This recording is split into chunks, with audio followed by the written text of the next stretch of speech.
Dart is an open-source, class-based, statically, and strongly typed, with inference, programming language for building web and mobile applications, created by Google.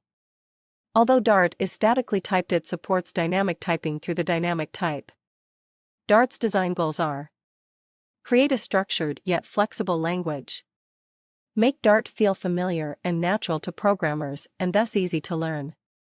Ensure that Dart delivers high performance on modern web browsers, mobile, and environments ranging from small handheld devices to server-side execution. Dart targets a wide range of development scenarios, from a one-person project without much structure to a large-scale project needing formal types in the code to state programmer intent.